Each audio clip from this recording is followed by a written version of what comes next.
Welcome to Knock Talk. I'm your host, William Hall, broadcasting live from Kingsland, Texas, USA, with another episode of Controversial Issues with Rabbi Chaim Checkmate Coffman. You knew that was coming. Okay.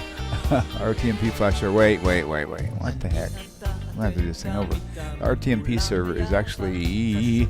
Let me make sure YouTube is up, because it's telling me there's an error. Don't you love it when that happens? It's okay, though. Well, we're going to keep talking as if we're still live, because if we are, there's no sense in stopping it. I'm going to check it right now. But, yeah, that's funny. You know what? The whole checkmate thing is just so funny. Because, somebody suggested to me one time, they said, hey, what you need to do is, let me get back on YouTube channel real fast, live dashboard. Yep, we are live. It must have been talking about my Facebook thing. Good deal. All right, and make sure you're set to public, and it is, and we are in shape. So, anyway, I had two things on my mind, and I just jumped ship on one, and I was fixing to go to the other one about the title today. Cosmology, not cosmetology. Like you said, we already did that. What was I just saying about before I got distracted by the false error on the recording thing for YouTube? I don't know. Checkmate. I don't know. That's funny. Whatever. Cool. Okay, so today, so here's what we're going to do. So today, cosmology and the world by design. So we could speak about cosmetology. That would be good. About, I know what I was going to say. You have somebody suggested for me one time that I need to create a T-shirt. To Knock Talk T-shirt. And on the front, it will have To Knock Talk like the one I'm wearing now, but it'll be stitched, not with stickers, but stitched on. And on the back, we'll have like the names of all the rabbis on my show, and with each one of them with the specific quote. And the one that comes to mind for you is like, what is the 614th commandment? Don't be stupid. Don't be stupid. And so that was my thought as well. Maybe that's what I'll do. Maybe that's what we'll do there. Well, that's all right, because I'm gonna trademark a T-shirt that on the front we put JIT. JIT is the Jew in training, right? And on the back you say, what's the 614th commandment, right? Or 615th commandment actually is, don't be a moron. But that's only, that's only if you did something like really stupid, like really, that's really egregious. But so what do you call it? We'll speak about cosmetics. I guess not for not for this. So we're gonna get a little bit. I think we're going to get a little bit technical here. Gotcha. I'm not a science person in general, but I think there's the two approaches we're going to see. One's going to be an approach by design, obviously trying to show God's existence. And another, which we're going to see now, is about cosmology, right? About stars and expanding universe and galaxies and, and all that. So, what one just side point, because I don't want to really get sidetracked. But, one side point is that with all these things, a person can always have a doubt. They can always say, this doesn't prove anything. This is hogwash, and I can still be an atheist, and, whatever. We're going to see, hopefully, clear as day, you're going to see from Stephen Hawking, you're going to see from Einstein himself, that seemingly their theories, what they show, they still refuse 100% to give in to say that the creationists are right, even though scientifically, we mentioned last week, we're going to see it. I think clearer this week, that through the things that they said and through their theories, you see that it gives you the ability to say that this shows something supernatural, godliness. Now, a person can still say, listen, I don't believe, and this is nothing or whatever. Okay. It's like anything else. You have to evaluate evidence. You can't say, I don't like it because I don't like it. Either it's true, it can be proven, or somewhat proven, and it's got legitimacy, or it doesn't. So, and if it doesn't, okay, yeah, go ahead. So using that same logic to me, the whole idea of creation alone, you've got these people who are creationists, and you have the ones that are Darwin and all this other stuff.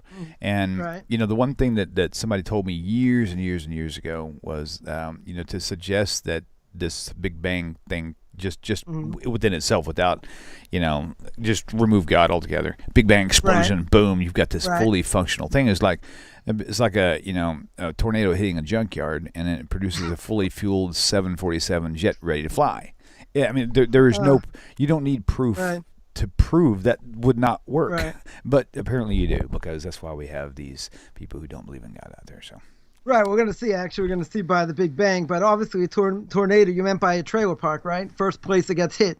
If you ever see a tornado, don't go near a trailer park. That's the first thing that goes up. So we're going to go back in time. We're going to go back in time a little bit.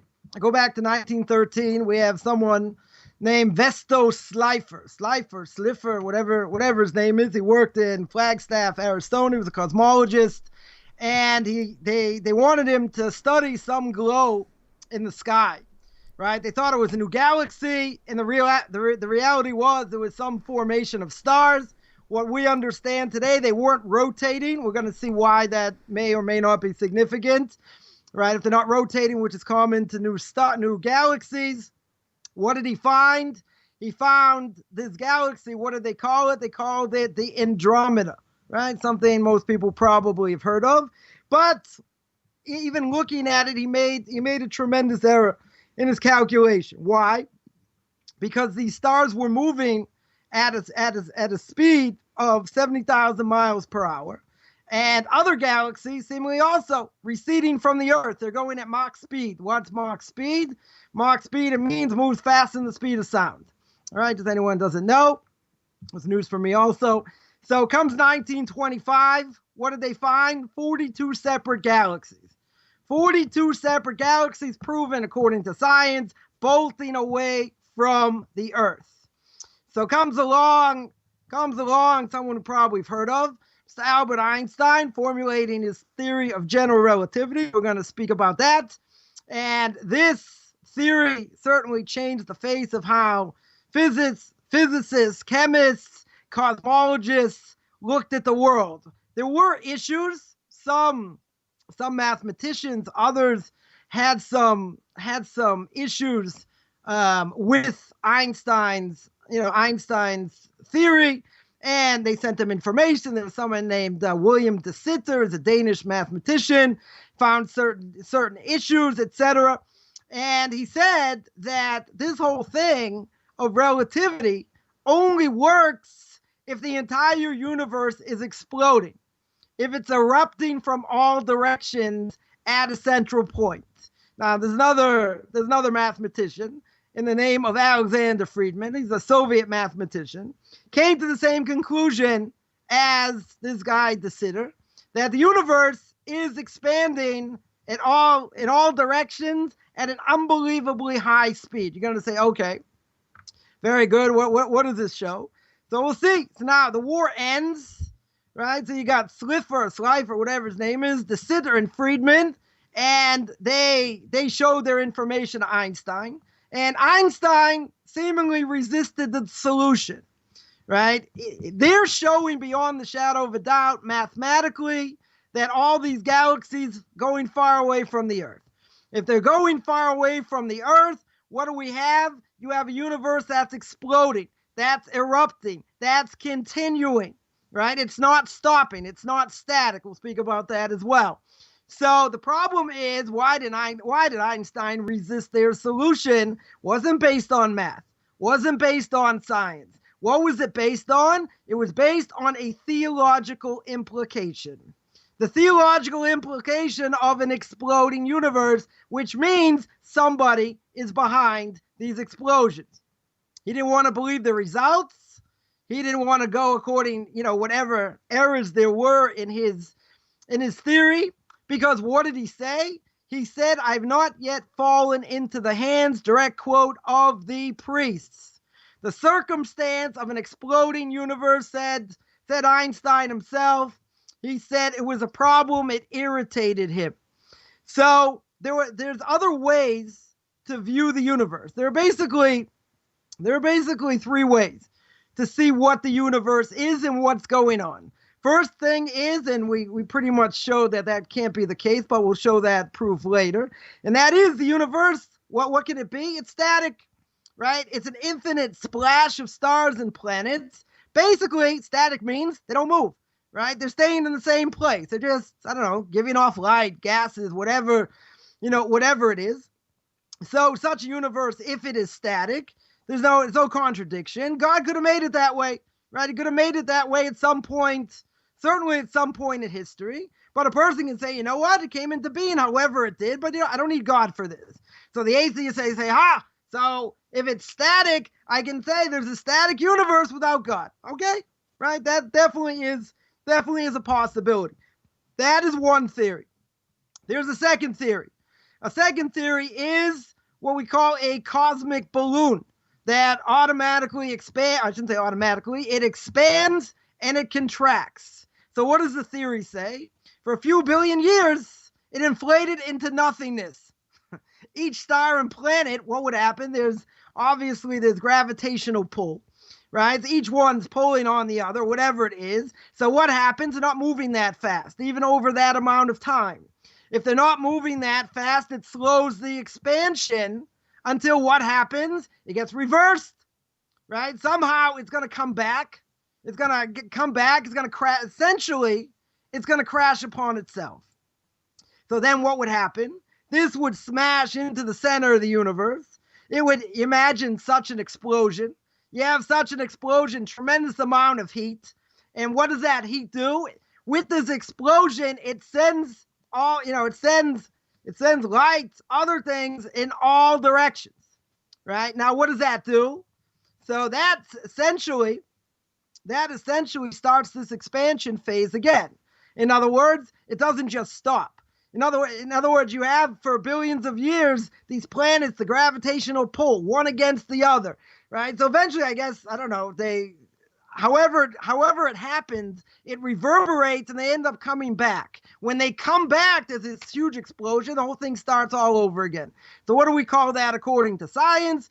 Science calls it, the cosmologists call it an oscillating universe.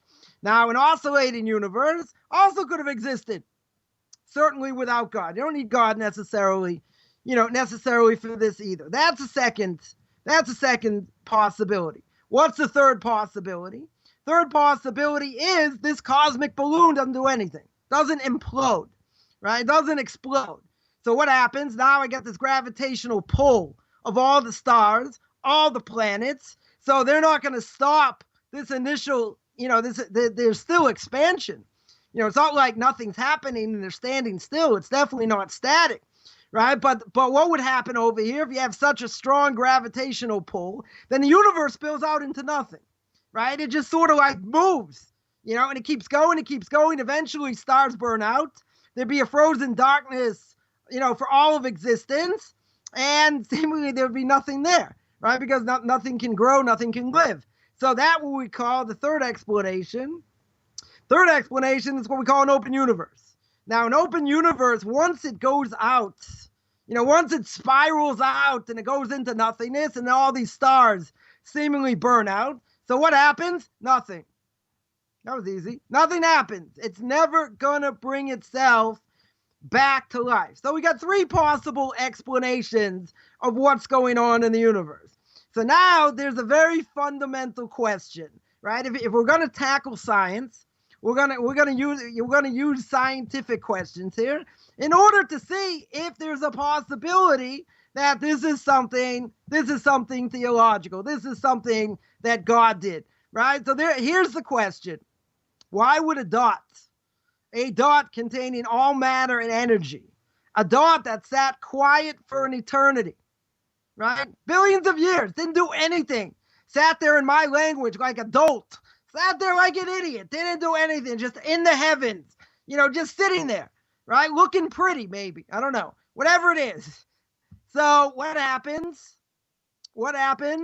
It doesn't do anything. And then all of a sudden, it explodes. So we have a scientific law, the law of inertia. The law of inertia states objects at rest remain at rest. They don't do anything unless acted upon by an external force. Now, you can Google this. That is what the law of inertia is. So even if we say let's say the dot wasn't stable, right? Let's say it was never stable. It's always moving around, doing things and whatever. If that's the case and it popped into existence in some unstable form, so then what's going to happen? Boom! Literally, it's going to explode. Now, even if that's true and it's totally unstable, and that matter is unstable, how did it explode? Right? Well, forget how it exploded. How did it pop into existence? You can tell me how it exploded. I can understand chemicals, reactions, this, that. I can understand how it could explode. But you're not telling me, you're not explaining how it pops into existence. Well, it was just there. What do you mean it was just there? Where'd it come from? Martians? Where'd it come from? Right? We don't have an answer. There's also another theory over here, and that is the law of conservation of matter and energy. What does that tell you? It tells you that the total matter and energy in the universe can increase or decrease, right? Pretty much stays the same. So if that's true, and that is a proven theory in science, how can it be that something instantaneous, ex nihilo, created from nothing, right, came from nothing, all of a sudden this creation of the universe without slipping into a theological discourse, right? That would seem to show, again, we're not going to say 100%, we'll let people have doubts over here. It would seem to show there has to be something else going on. Now someone to say, are you going to tell me that's God? That's supernatural? Okay, we got two theories that have been proven in science. You got the law of conservation of matter and energy. You got the law of inertia. The law of inertia, I mean, is even greater proof to tell you nothing is going to happen unless something is acted upon. If it's not acted upon, then it stays there. It doesn't change. It doesn't implode, right? But if you're going to tell me it does implode or whatever, then where'd it come from, right? You have to come up with an answer where it came from. Now, before getting into these three models, right, these guys, Slipher, De Sitter, and Friedman, right, each model could have been true, right? We have the open universe, oscillating universe, etc. Each one could have been true. But now they're showing that the thing implodes and things happen. Well, what was the first case? First case is a static universe, right? Static universe means it doesn't move, it doesn't change. Well, this definitely is not the case. So basically, if what they're saying is true, and you had these explosions, or they continue, whatever the case is, then that theory has to be knocked out, right? Because if it's true, then it might have been created. So now, okay, so we knocked out one, potentially. What about the other two? We're going to see the other two in a second. But what about Einstein, right? What did Einstein over here have to say? So he realized, his conclusion was that Slipher, whatever his name is, demonstrated that there are a few dozen galaxies receding from the Earth, right? He said 42, okay, whatever, right? There are all these galaxies receding from the Earth. So now comes along Einstein and says, what are you talking about? Even if that's true, who says the Earth, the whole universe is exploding, right? Who says that, right? Also, according to an open universe, we're going to discuss, right? We saw about an open universe, that the theory of general relativity, had yet also to be confirmed. It's still, it's still a theory, hasn't been fully proven.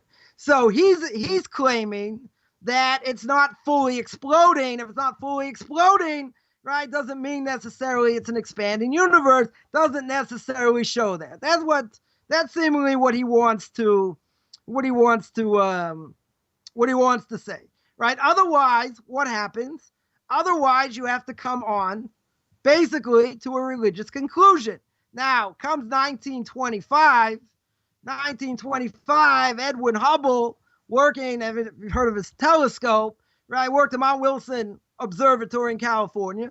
So this static model, he blew it out of the water. No pun intended. He had the largest telescope in that time, and he revealed and he showed beyond the shadow of a doubt, there is no doubt over here, every galaxy within 100 million light years. This is pretty impressive.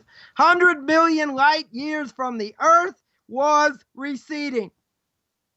So what did Einstein say? No, I don't like that. He didn't really acknowledge his work, right? Not clear exactly why, but that's what he showed, right? He showed that all these galaxies, 100% going away from the Earth, right? They are receding from the Earth. Okay, that's 1925. We get a little more recent. 1965 comes along Arno Penzias and Robert Wilson. What were they doing?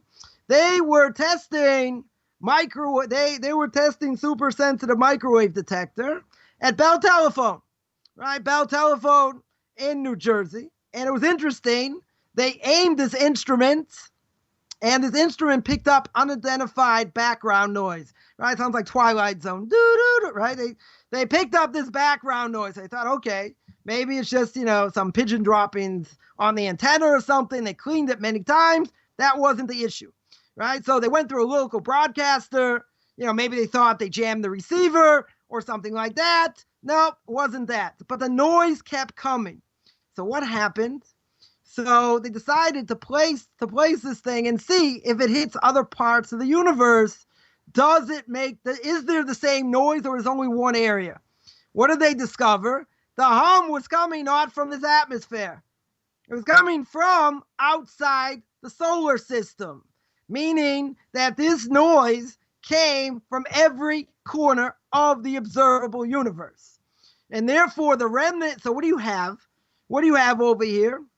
You have the remnants of the most recent explosion detectable in a form of a weak microwave radiation. What did they discover? What essentially, will make it easy, because I'm a relatively easy guy here when it comes to science, right? What did they discover? They discovered the echo of the biggest explosion in history. What was that echo? That the radiation's in all parts of the universe. What is that? What is the echo from? Echoes from the Big Bang. That is from the Big Bang, and you can check it up. They won the Nobel Prize. They won the Nobel Prize in science, for this. So now we understand there's radiation all over the universe, right? It trickled from all over the universe. So now what are the possible conclusions from that? Right? The only other conclusion is, was it a model with God or without God? Right? Because the question is, did the universe explode infinite amount of times? Did it explode once? You might say, who cares? Right? What's the difference if it exploded once, exploded 5 times, 10 times? How are they going to determine? Right? It's an interesting thing. They are going to try and determine this information by figuring out the density of the universe. If they figure out the density of the universe, then seemingly they can answer this question. What's the density? What did they find? They found 1 hydrogen atom per 10 cubic feet of space. In other words, it's gravitational attraction. The universe has all these particles going around, and they'd be strong enough at that speed and that power. It would be strong enough to reverse it, so there'd be a big crunch, then a big bang. In other words, everything would sort of come in and of itself, and then the whole thing would explode. Right? Now, if the density is not that big, right? It's not that big as the Big Bang's explosive force. So what do you have? Then you have all the gravitational pull. Everything sails out to nothing, right? Everything sort of disappears. It's not coming back, right? So that's what we have at this point. So between 1965 and 1978, what were many scientists busy doing? Trying to determine the universe's average density. So each time they did it, they came less than 1 hydrogen atom per 10 cubic feet of space. Exactly what we said before. So now comes along the scientific community, and there's a tremendous panic between the scientists, the mathematicians, the physicists, astronomers, and the cosmologists.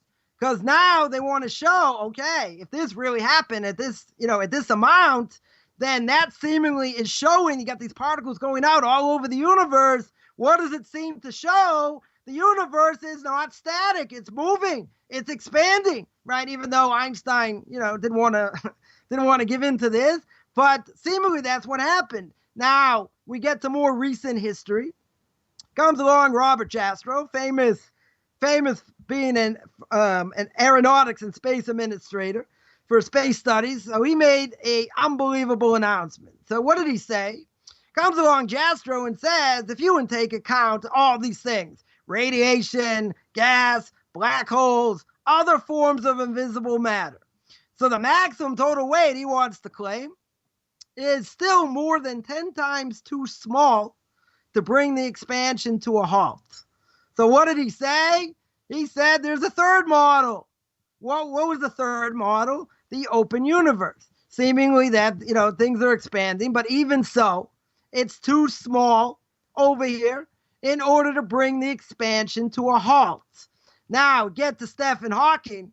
Stephen Hawking comes along 1988, and he confirms the findings of Jastrow, right? He agrees this is what it is. It's an open universe.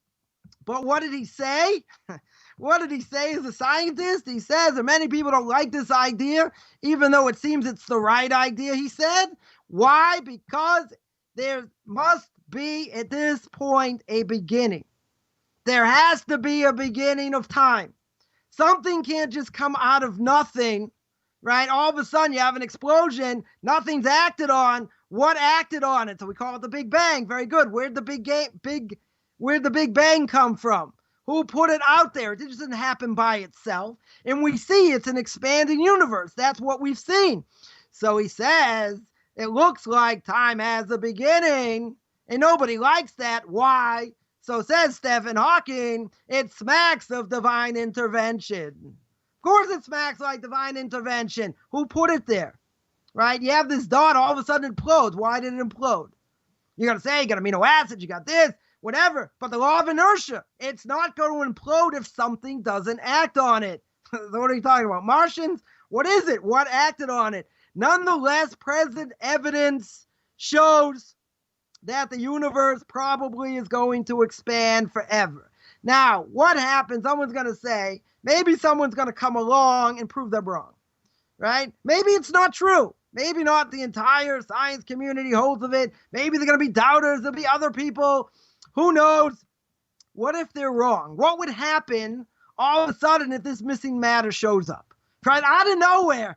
It's kind of like, the missing matter from hell. Here we go. We're going to knock out all the creationists. It's all over. What would happen? Right? So Professor Stanley Jackie of the University of Edinburgh, what did he say? He says, even if we found the extra mass, we found this extra stuff, reviving what model? The oscillating model we spoke before.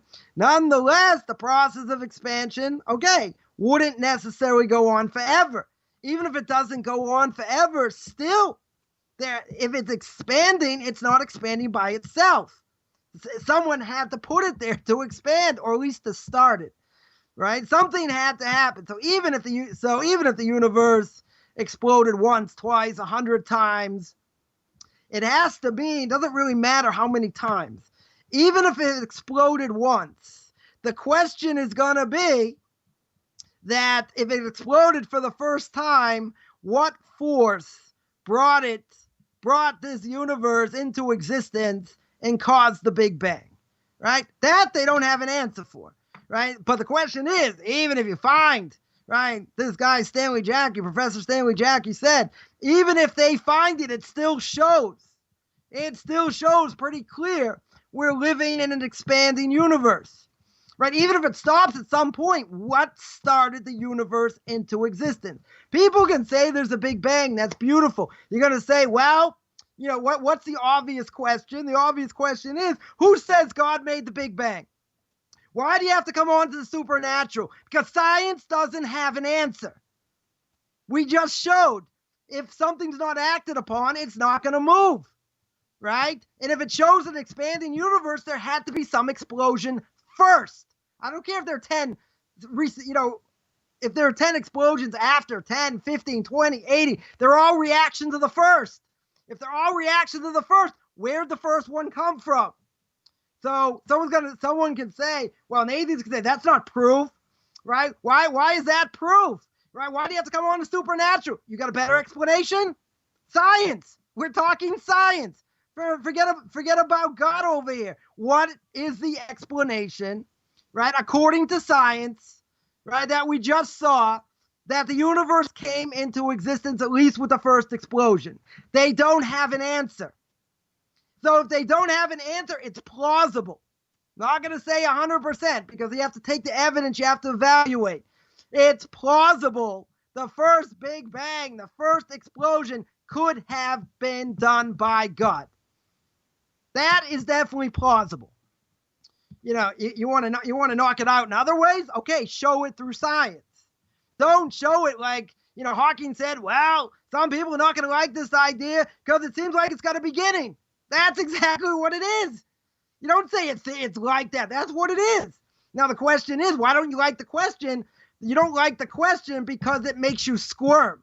Because it makes you say, well, maybe God is behind the Big Bang. And he says, I'm a scientist. I'm a rationalist. Who's going to say, I'm not going to bring God into this? Why in the world should I bring God into this? Because you don't have any other explanation, right? So an atheist is going to come along and say, nah, I come up with 20 different explanations. This is out of orbit. This is out of orbit. Who knows, right? That doesn't necessarily mean God. Okay, show me through science. Give me a plausible explanation that these great scientists have not come up with and has not been discovered since, right? You have to come up with a plausible explanation in science. You cannot say, well, I'm just an atheist. I don't believe it. Show me in science, logic, reason, right? Show me some theory that knocks this out. We don't have it. Stephen Hawking, the greatest physicist of this generation. Robert Jastrow, these people are not slouches. These are big-time physicists, cosmologists. They'll know 10 times more than I'll ever know in this subject in 20 billion years, right? You're going to say, oh, they're biased. They're not biased. Why are they biased over here? Stephen Hawking doesn't want to say God did it. I get it because then you have to go back to creation, but he doesn't have an answer. The greatest physicist of this generation doesn't have an answer. The other people don't have an answer. There's no answer in science. So if there's no answer in science, I'm not going to say 100% it's God, right? But it's very, very plausible. Very, very plausible to say that first Big Bang did not happen by chance, right? It didn't happen by nothing. Somebody had to put it there. Doesn't matter what the explosions are later. 10, 15, 20, 100. They're all after the fact. Once you have the first explosion, you got to tell me where it came from. Right? You have to have a plausible explanation. One plausible explanation is the fact that actually God did it. That is a possible proof for cosmology. Right? Now, the second thing I think is interesting, and that is what we call the theological approach. Theological approach says, and this is where Abraham came in because he looked at the world and he saw a world of design. If you look at the structure of the world, right, we're going to speak in the end what this has to do with God and why I should serve him if he's this designer. So there are a lot of things. We're going to speak about a few of them. There are a lot of things you look at, scientific advances. It's pretty incredible. First of all, what they've discovered, what they revealed about the universe's structure, and even things we're going to see by the human body, by certain things. If you want to go according to evolution, which we're going to hit a little bit, that everything's a mutation or whatever, right? It's going to be hard to say that, as we go through some of this, right? First thing you want to look at is you got 1953, you got James Watson and Francis Crick. What did they discover? They discovered deoxyribonucleic acid, otherwise known as DNA, right? What is DNA? Anyone doesn't know? It's a chain of chemicals. It's found in every cell. Now, DNA contains, again, it's all scientifically proven. You can all look it up. It shows an exact blueprint of a person's every physical detail. Fingerprints, toe prints, skin, hair that I don't have, eye color, heart size, shape, everything. So the rungs of a DNA helix, in case anyone wants to know, they're either type A or type B. Right? One is adenine and thymine. Type B is cysteine and guanine, whatever it is. This DNA is a chain. It takes like a 3D picture of a person's body. And if it's stored electronically, now this is a mind-boggling idea. If it's stored electronically, it's going to take up trillions of computer bytes, even more than you got over there. Trillions of computer bytes. And these trillions or billions, whatever it is, of these computer bytes all this information is put in one double helix shaped molecule. Now that is pretty darn impressive, if you think about it, because here you have a molecule like very, very small. And you're telling me it's got enough computer bytes for 375 million. And it goes on to the pin, right, in a small, very small amount, into the cell. So what does it do? So DNA, as Dr. Michael Denton, an Australian microbiologist, explains it's like a genetic code. What's it similar to? Similar to Morse code. Why does Morse code work? You got one sequence of symbols, got information for two words, it's read in two different ways, etc. So a code could be layered by dozens, hundreds of different messages, right? Even though scientists really haven't devised a method for understanding 100%, this density and all that. So what does it do? So this DNA stores in a ladder a few billion rungs, the designs for body parts, made of trillions and trillions of cells.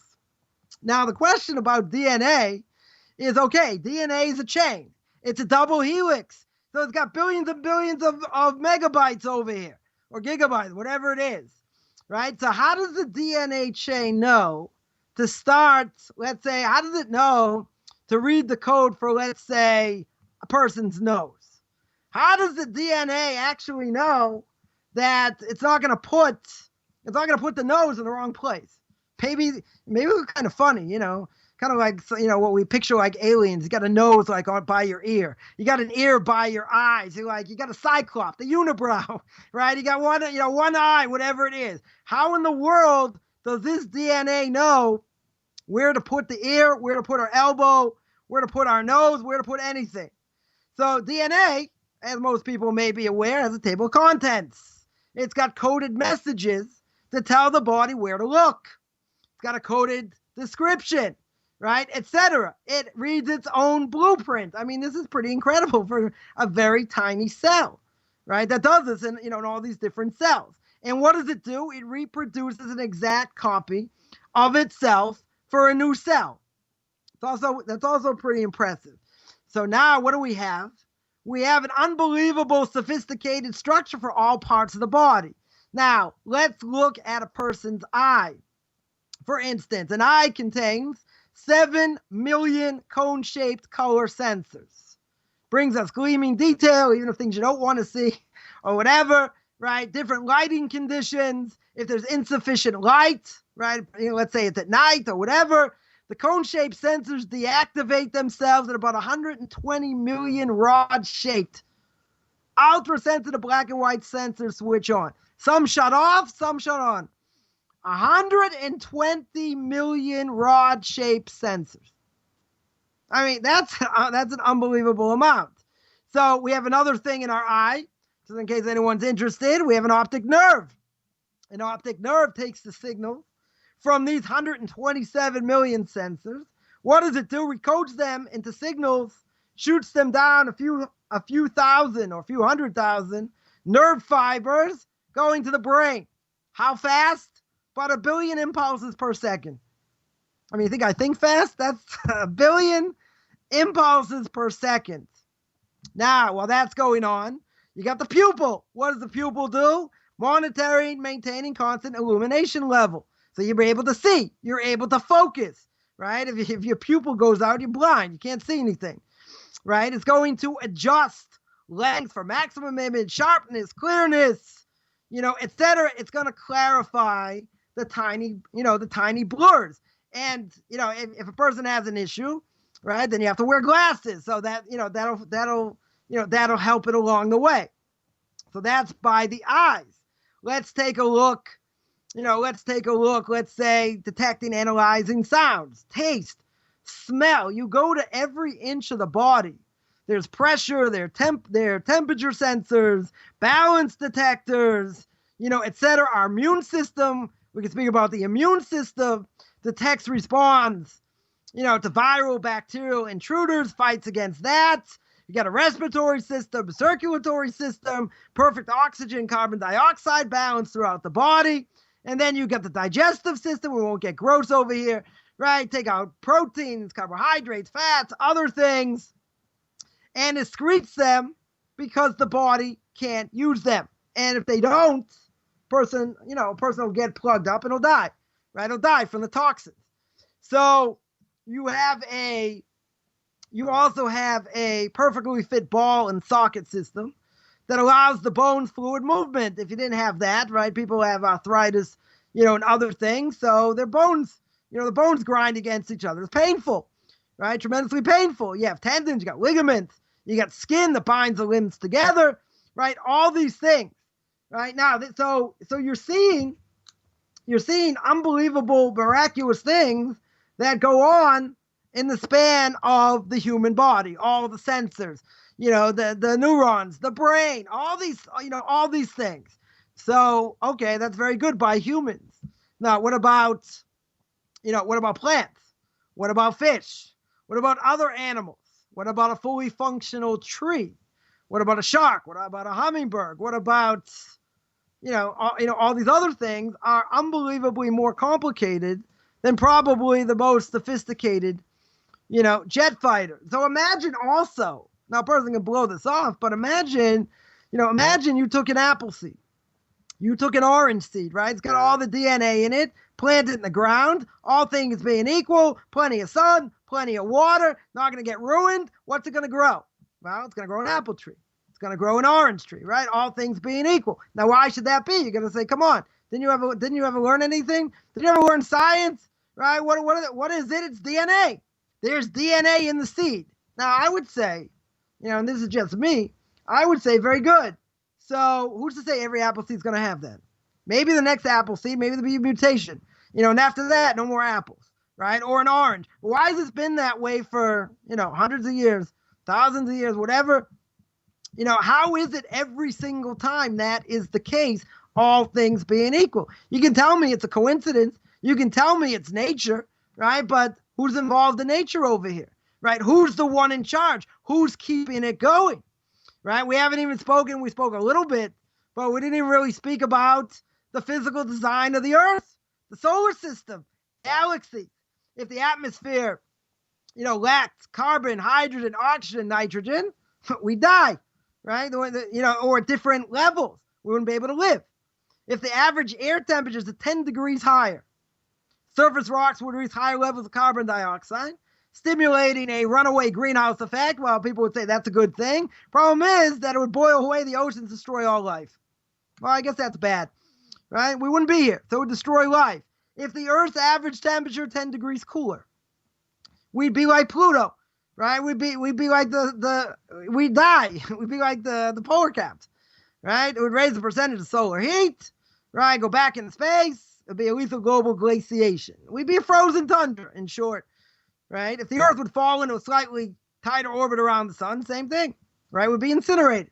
If it was further back, we'd be like Pluto, even though Pluto got demoted, right? So everything, at this point, seems to be not by chance, right? Definitely seems to be calculated. So what about physics and chemistry? Minute changes in the strength of the electromagnetic field or the nuclear field, right? You got strong and weak forces. Prevent the formation of what? Of, essential nuclei, carbon, hydrogen, all these things. You slightly alter them, then you strengthen or weaken the gravitational force. If that would be the case, you have the prevention of the formation of planets and stars. Now, the question's going to be, right, after explaining all these things that seemingly is a world of design, with all these things being so precise, is there a designer? Right? So there are one or two explanations. That's it. It's either it's a natural explanation, or people may not want to hear this, or it's supernatural. Now, if you're going to tell me it's natural, this is a natural thing. This is nature. This is how a human body forms. This is what goes on, okay? Right? The question is, if it's a natural explanation, there are two things, right? There are theories that posit the existence of ordering forces, and theories propose random forces, things that happen by accident. right? Produce, that's where it came from. Produced in ordered universe. Now, up until now, there's no evidence of ordering forces in nature. Second law of thermodynamics, anyone wants to look this up, what we call the law of entropy, declares the total order in the universe constantly decays. So therefore, there's evidence that given enough time, maybe random forces can accidentally produce order. So if that's the case, then what's the obvious thing that we have to get into? And that is evolution. Because according to Darwin, the ingredients of some sort of chemical soup, wherever it came from, randomly combines, recombines until viable primitive life formed. Now, without even getting, into the issues, with evolution, let's just think, let's be a little bit critical here, right? If you're going to tell me, forget about where the Big Bang came from and all that. What you're basically saying is everything happened in a random way. Somehow, however it is, doesn't matter. You have this chemical soup. All of a sudden, out of nowhere, it combined. And then it recombined, and it made viable primitive life. Now, before we know anything else, and this is what science talks about. This is all of academia. It's like, come on, how can you be square, and believe that, that the story of creation, is true? We got evolution. Well, that's the only other solution, right? We have evolution. So you have evolution. Think of before we knock it out. Does this actually make any sense? Right? Forget the science aspect of it, because there really is no science aspect over it, but we'll discuss it anyway. How does it make any sense? You're telling me the world, everything formed by accident. 100% totally by accident. If you look at the human body, if you look at the universe, if you look at planets, galaxies, gravitational pull, all these things, that's random? Why is the Earth still in the same place? Why is it still going on its axis? It's being held up by nothing in space. Why in the world doesn't it go further, closer to the sun or backwards? You're going to say, come on. We just said it's science, right? It's got this gravitational pull. It's got this. But why does it continue to stay the same? I would think after, billions of years or whatever it is, something could change. Why can't something change? Why can't it pull it out of its gravitational pull? I don't know, got a bunch of meteors. Boom, knock it off its course. Knock it off its course, life as we know it would be over. Why didn't that happen? Right? So again, scientifically, you can explain it. I'm just asking in logical terms. Right? In logical terms, something to stay the same for so long, right? And it doesn't get fast, it doesn't go closer to the sun, doesn't go further back. I mean, you got to ask how that works. It's nature, but how is nature keeping that in? Who's in charge of nature? So what are we talking about here in evolution? Get back to evolution here. You're telling me that the first living thing reproduced abundantly, if that's what happened, as did its offspring. And what did they produce? Mutants. That's kind of comforting. Mutant species. And what do these mutant species produce? Other, more sophisticated mutants, yielding the range of living creatures today. That's a little bit problematic for a number of reasons, but you're telling me that these things came along all by accident. And not only that, they mutated at an unbelievable rate, and they created all these species. Right? Now, what's the real problem scientifically with this? There are two lines of missing evidence. We don't have evidence. Right? In other words, first thing is they're proposing evolution of life from inanimate matter. Inanimate matter made life. Right? Depends on the existence of this prebiotic soup that has all the ingredients for life. Right? That's an assumption. That is the assumption that they're taking. Comes along the paleontologists, they can't confirm it. They are unable to confirm such a prebiotic soup existed. That's one issue. Second piece of information that is missing is what probably most people know, and that is there is a issue with the fossil record. Because if it was true, every species would have been preceded by a nearly identical parent species. So instead of finding gradual unfolding of life, so up until today, it's highly uneven, it's jerky at best, and the species appears in a sequence very suddenly. They show little or no change. In other words, if you tell me, I got a caterpillar, went to a butterfly, and a butterfly went to this, and this went to that, and whatever, you can see a chain. And things didn't, they're not so different from the parent. They have similar characteristics. Mutation leads to this. Then, okay, right? But in the end, you don't have that, right? You certainly don't have that. Not only that, new organs, according to them, have to evolve in tiny stages over a long period of time. So comes along Darwin himself.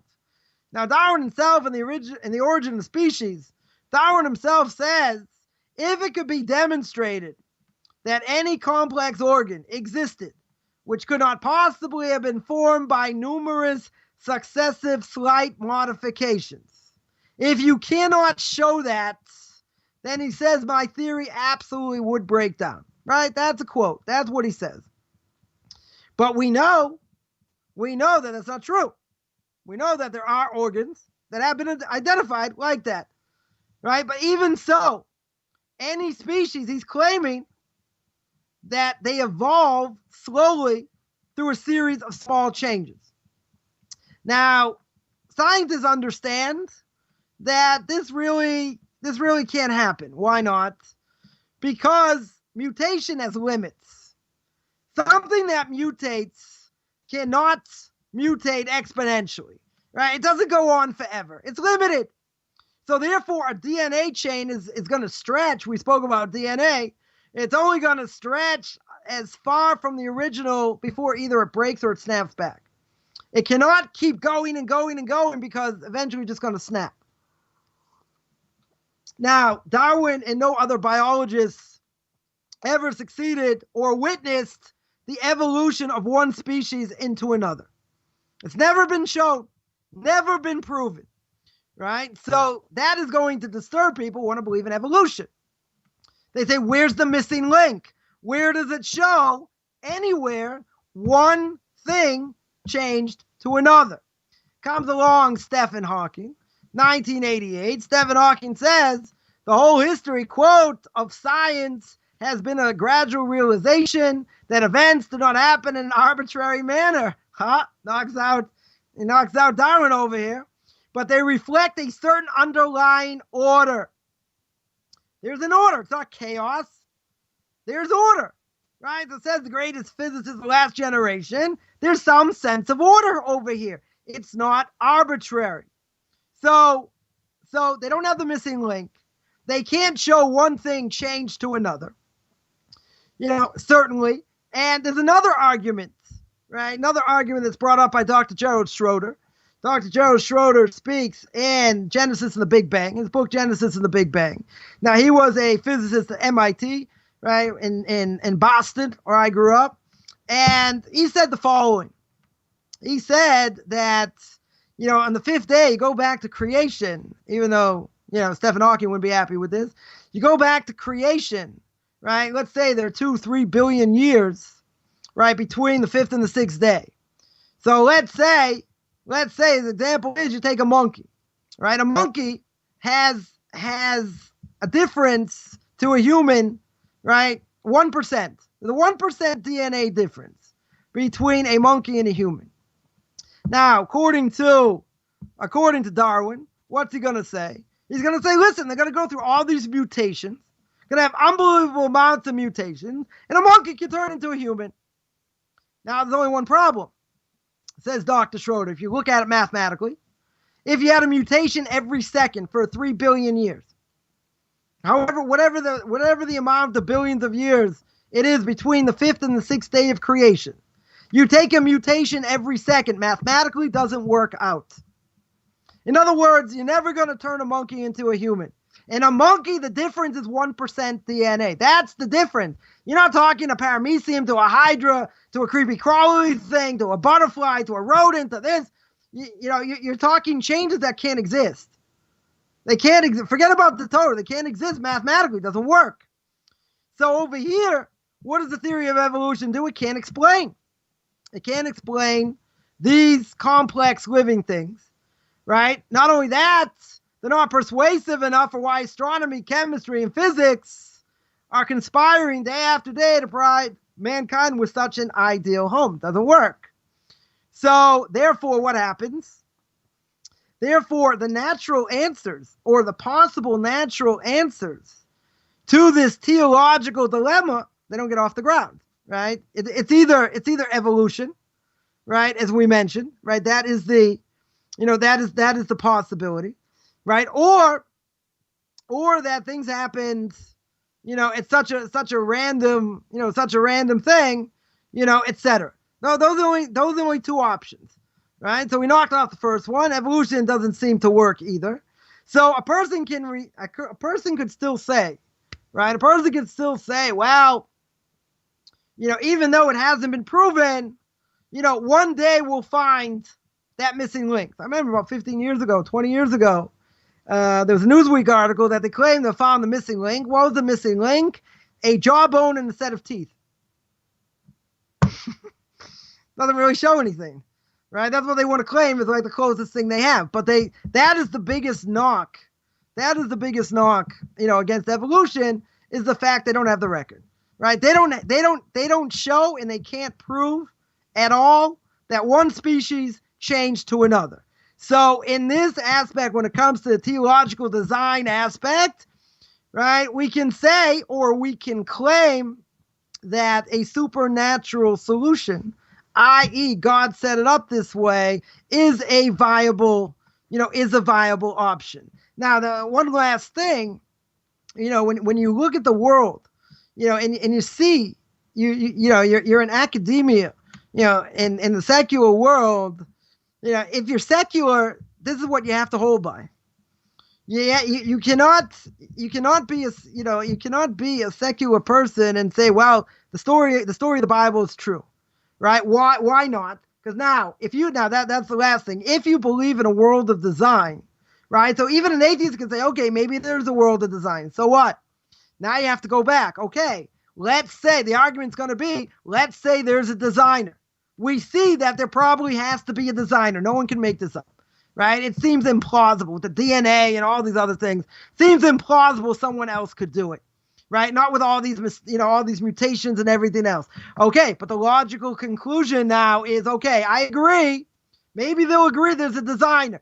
So if they're going to say there's a designer, I can still believe there's a designer, but I can still be an atheist. And I still don't have to hold by anything, right? But the problem is, if there's a designer, then you have to get a little bit psychological here. If there's a designer, then maybe the designer has things for me to do in this world. Maybe he wants me to do, whatever he wants. Well, how do I know? How do I know who this designer is? Oh, very good. Let's go back to the Bible. Right? Now you have to see if the Bible's true. Now we turn it on its head. If it's possible, right? If it's possible or plausible, there's a designer, then it's also plausible. I mean, it's not a leap of faith. It's also plausible he may have given us things in this world in order to serve him. Because if he's a designer and he wanted certain things, maybe he wants certain things for mankind. You can say, well, how do I know that? There are 80,000 different religions. Very good. You have to look at the evidence.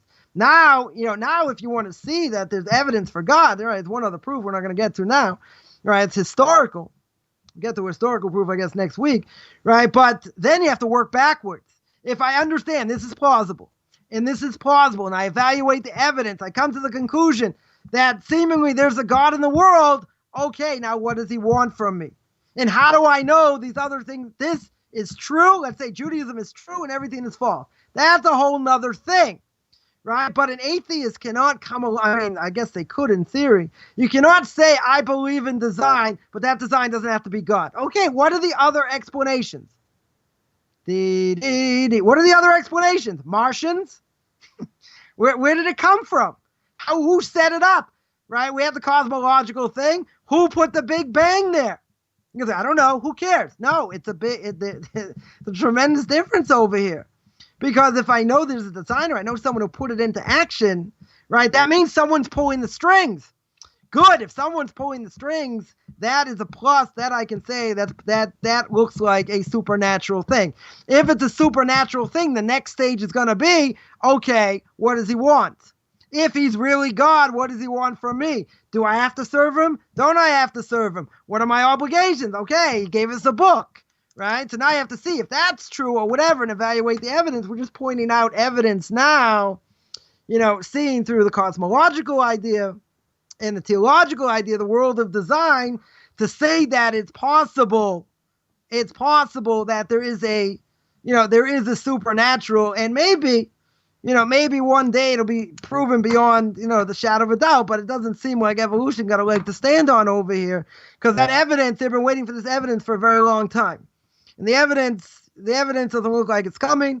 The fossil record is shoddy at best, and they've never shown at all one species turning into another, right? So there is plausibility over here to say that there is a supernatural, and he put all this into effect. And when we see what we see, I think it's pretty clear. You look at the human body, right? You look at the earth, and you see how, where it stands, in regards to the sun and all these different things. It's very hard to say it's all by chance. I mean, billions of gigabytes of DNA and how it works, and it's very small, and how all these things, figure in. It's unbelievable. Says the Chovos HaLevavos, I guess I'll just end with this, that in Duties of the Heart, he says, in belief in God, you want to understand that God runs the world and God's in charge. All you have to do is look at the human body, right? All you have to do is look at nature. When you see nature in the perfection of nature, and how it's set up and what goes on, and all that, and how everything is so precise and it works and this and that, how can anyone deny? How can anyone deny that's just haphazard, right? It's too perfect. The DNA molecule is just, it's just so unbelievably perfect in what it does and how it sets up the human body and different things, to say that it's all by chance, right? But that's what they want you to believe. That's the Kool-Aid they want you to drink, to say, yeah, it's a haphazard world. If it's a haphazard world, I don't have to take responsibility. But if it's a world by design and there's a designer, that's the logical conclusion. I mean, you can tell me, atheists can come out and say, well, that's not a proof, and, you can tell me why. You can try and explain why. But, if there's a designer, then you can say, okay, right? There's a designer, so what? If there's a designer, then maybe he wants something in the world. So you go, I don't have to say that. So why'd he do it? So I seen you choking up because you saw the hour happening, and oh man, it was just getting good, dude. Keep it going. I'm just kidding. Hey, but seriously, closing comments. One time I was talking with some other rabbi about it, and they kept bringing up the idea. Well, the only thing that can be proven is math. Anything mathematical is the only proof. And I'm like, really? So you're telling me that if I go outside and there's water falling from the sky, that's not proof that it's actually raining? If I'm looking up and there's that's what someone said last week. You can only prove it mathematically. Oh yeah. Right? Okay. You can only prove certain things, by math, but that's not true. Agreed. Right. In other words, I can know something is bad. Like I had a kid when I was in camp, told me you have to try everything. You have to experience everything once. I said, no, I don't. He goes, why? He goes, of course you do. So I said, okay, I got a great idea. I said, here, take 60 steps backwards. He said, okay, now run as fast as you can into the bunk. Into the wall. He said, I'm not going to do that. I said, why not? He said, I'll probably break every bone in my body. I said, well, you're not an existentialist anymore, right? Right. So I said, well, I don't have to do that to know it's wrong. Right. There are moral things I don't have to prove to know it's wrong, right? Mathematically, you can tell me, well, if it doesn't fit in a mathematical thing, whatever. Okay, we just brought you cosmology. We brought you the greatest physicist of the last generation. Showing that something had to happen, right? Now, I don't have a mathematical formula over here, but it makes perfect sense that Big Bang, however you want to call it, had to come from somewhere. It didn't come by itself. Right. That's not being scientifically, what's the word? Honest. You get it just happened. You're a scientist. show me how it happened. Right. Show me where it happened. Is it plausible? Since you have no other answer, which we showed, if you have no other answer, isn't it plausible God did it? It's plausible because you don't have another answer. I think the thing that doesn't prove everything. The thing that I usually say when people doesn't prove anything. When people say, "Well, I do believe in the Big Bang," and comically, I would say, "I do too." God spoke, bang, it happened as a bumper sticker logo. But the thing is, I do kind of believe that if there could have been a Big Bang, but they're missing. That's point A, but they're not. Right. But there's also a point Z, and they're missing point B through Y. Right. And it's like, they don't see how the Big Bang affects their belief at all. Right. In God or anything else. Just one other quick thing, Dr. Schroeder. Before the whole wave of the internet, he had a group of physicists online. He had like a chat group. So I asked him once. I said, did anyone in this group did they ever try and reconcile Genesis, the creation story in physics? He said no. I said nobody? He said nobody. We said it's not on their radar. It doesn't really matter, right? But if you're intellectually honest, and this is the problem because most people aren't, you see Stephen Hawking wasn't, right? Because they didn't want to reach that conclusion. And for all you Americans, we're talking about Stephen Hawking. At the end of the day, you have to ask what happened before the Big Bang. Okay. How did it come into being? So explain it to me scientifically. I don't care. Explain it to me mathematically. Explain it to me in some way through science. If you can't explain it through science, which seemingly they can't, then you have to come to another solution. That other possible solution is if you're not going to show it mathematically, they can't prove it that way, right? So if you're not going to show it that way, you have to come to some other thing. What is that? So I'll tell you, and I believe, 100%, that's God behind it. You can say, oh, that's a crock, and that's... Show me something else. Right. Show me something else within science, within math, right? You can't prove it through math. We just showed. You can't prove it through math. You can't prove it through science. If you can't prove it through either one of those things, what are you going to prove it through? Right. What other thing are you going to look at and you're going to show beyond the shadow of a doubt, this is what it is? It's damage control. You can't. It's damage control. No, but that's not being intellectually honest. Right, agreed. And that's what bothers me because there's a logical conclusion. The logical conclusion says, nope, I don't believe it. But you just proved it. Right. That's what Stephen Hawking did. He proved there's an expanding universe. Well, maybe the creationists are right. What's the other solution? Where did it come from? You're the big scientist. Prove it. Mm-hmm. You can't prove it. How can you still be an atheist? Mm-hmm. It doesn't make logical sense, and that's why I said at the beginning last week. Some people had an issue, and that is being an atheist is illogical. Well, the burden of proof. You can tell me you're agnostic. I have questions, whatever. Right. But this is totally illogical. This is a logical conclusion that you can come to. Einstein didn't want to say the same thing. He didn't want to believe any of this, so he said, "Nah, Right. I don't have time for this. This doesn't show anything." But he didn't give a reason why. What was his real thing? Because he didn't want to get into creation. Right. He didn't want to get into the Bible. He wanted to held by what he held by. That was it. The burden of proof lies on the atheist. To be an atheist, you have to be able to not. You can't just believe that there's no God. You have to be able to prove there is no God, and that's impossible. And one of the things, maybe we'll hit next week, is that their big issue is going to be with all these things, even if they could still have doubts and whatever. Their big thing is still going to be one very simple thing. Why is there evil in the world? Mm-hmm. Well, that's the thing that they'll bring up over and over again. That's the dumbest thing I've ever heard, to be honest with you. And if you're an atheist watching this, listen to me just for a moment.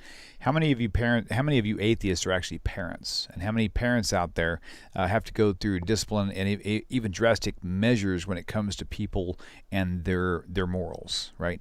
I know a few people claim to be atheists who are very moral people. They don't steal, they don't rob, that sort of thing. So how do you deal with that? So to say that many people confuse discipline with abuse, and in the sense of the global aspect of things, and so it's all based on how they feel. It's all based on how they view their own world. So at the end of the day, it's like... No, but that's what we spoke about last week, about morality. Mm-hmm. But morality has to be universal. Right. And it can't change.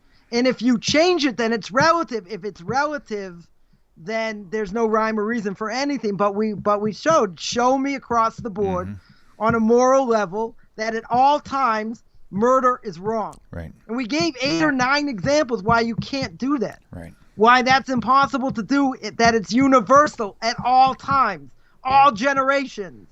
The conclusion is it's because God is absolute. That's the conclusion, right? But you can't argue from both sides. It doesn't work that way. Right. You have to evaluate the evidence, right? And if there's enough evidence against you, then you have to say, okay, now I have enough evidence, but I can still have a doubt. But that's not arguing intellectually.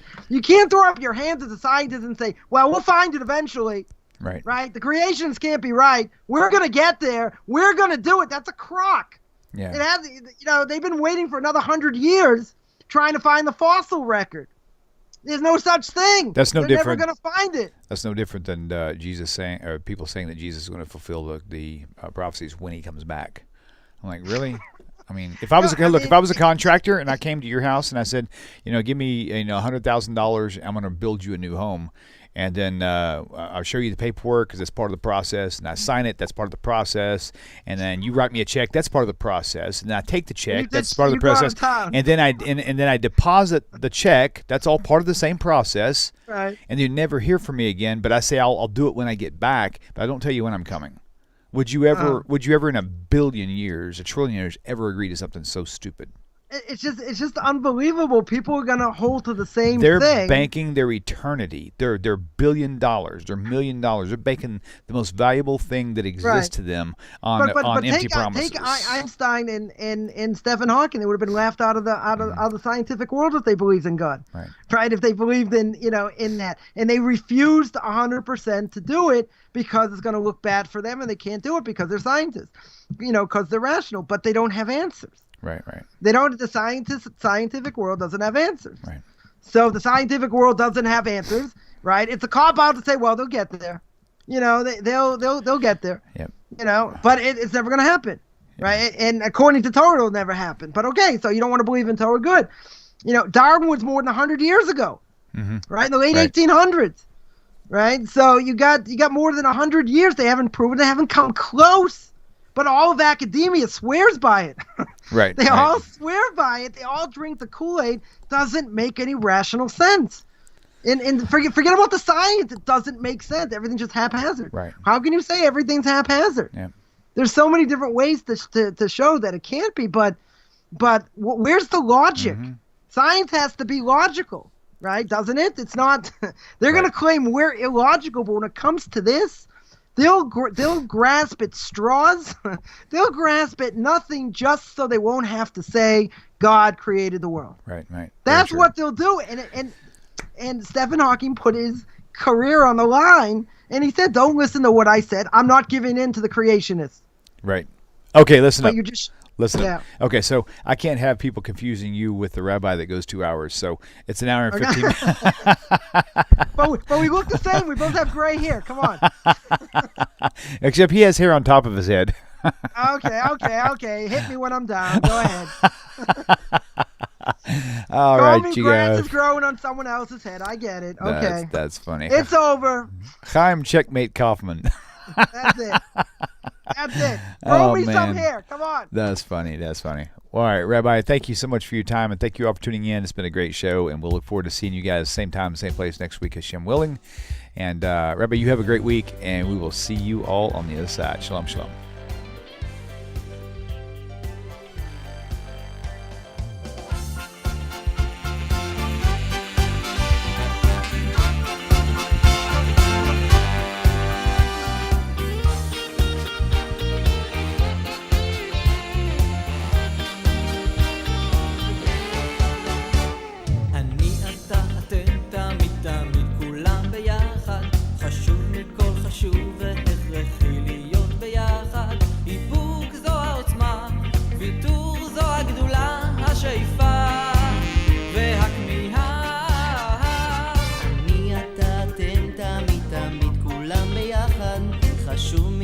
חשוב והכרחי להיות ביחד, איפוק זו